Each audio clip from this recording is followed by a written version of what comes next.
আসসালামু আলাইকুম বন্ধুরা, সবাই কেমন আছেন? চলে আসলাম আরও একটি রেসিপি নিয়ে। আজকে আমি চাপটি বানাবো চাল ডাল দিয়ে। তো এই যে আমি চালগুলোকে ভিজিয়ে রেখেছি 8 ঘন্টা, চাল আর ডাল। এখানে খেসারি ডাল নিয়েছি, আর চাল হচ্ছে যেটা দিয়ে আমরা ভাত রান্না করি, ভাতের চাল। আতপ চাল দিয়েও হবে, তো আমার কাছে আতপ চাল ছিল না, এজন্য আমি ভাতের চালটাই নিয়েছি। আর এর মধ্যে দিব পেঁয়াজ, রসুন, আদা, কাঁচামরিচ আর ধনিয়া পাতা। এগুলো আমি একসাথে ব্লেন্ড করে নিব। পাটায় বেটে নেওয়া যায়, তো আমি আজকে পাটায় বাটবো না, আমি ব্লেন্ডার করে নিব। তো এগুলো আমি দিয়ে দিব সব।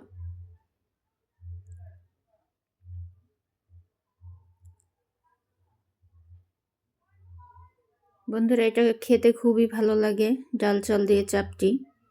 এটা বানিয়ে খেয়ে দেখবেন, এটা আসলে অনেক মজা হয়।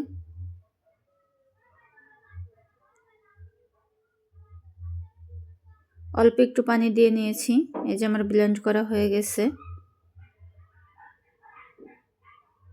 এটাকে অত বেশি নিপিস করতে হবে না।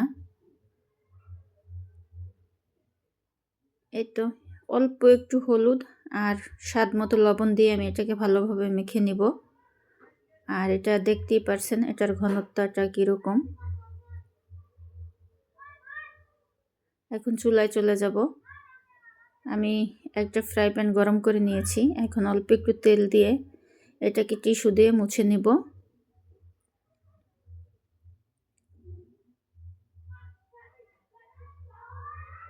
এখন আমি একটা চামচের সাহায্যে দিয়ে দিব, তারপর আমি হাত দিয়ে এটাকে ছড়িয়ে দিব। এটা হাত দিয়ে দিলে ভালো হয়, আর যারা হাত দিয়ে দিতে পারবেন না তারা চামচ দিয়ে দিবেন। তো এটাকে আমি এভাবে ঘুরিয়ে ঘুরিয়ে পাতলা করে দিব, আর বাকি যে অংশটুকু আমি তুলে নিব, বেশি অংশটুকু এই যেভাবে হাত দিয়ে ঘুরিয়ে ঘুরিয়ে দিয়ে দিব।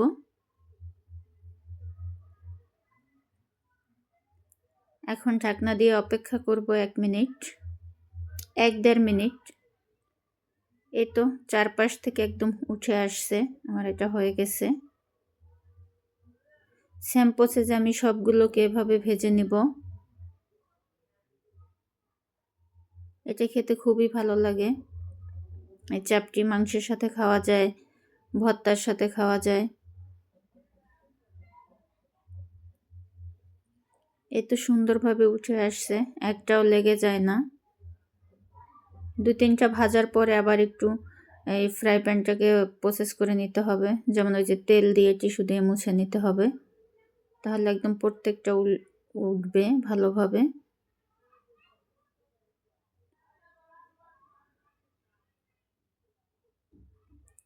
এই যে প্রত্যেকটা চাপটি একদম খুব সুন্দর হয়েছে, এটা একবারে একটু ক্রিস্পি টাইপ হয়েছে।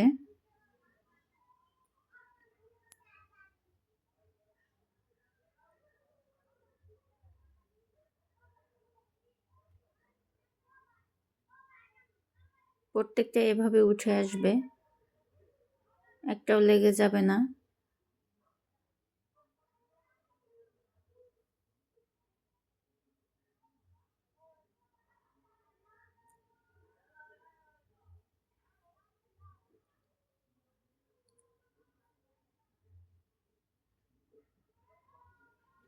এভাবে করে আপনারা বিকালে নাস্তায় খেতে পারেন, এটা সকালেও খাওয়া যায়।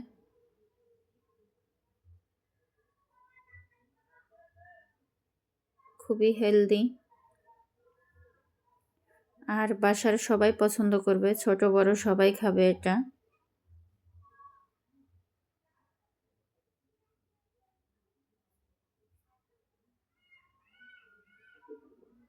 সেমভাবে আমি প্রত্যেকটা ভেজে নেব এভাবে।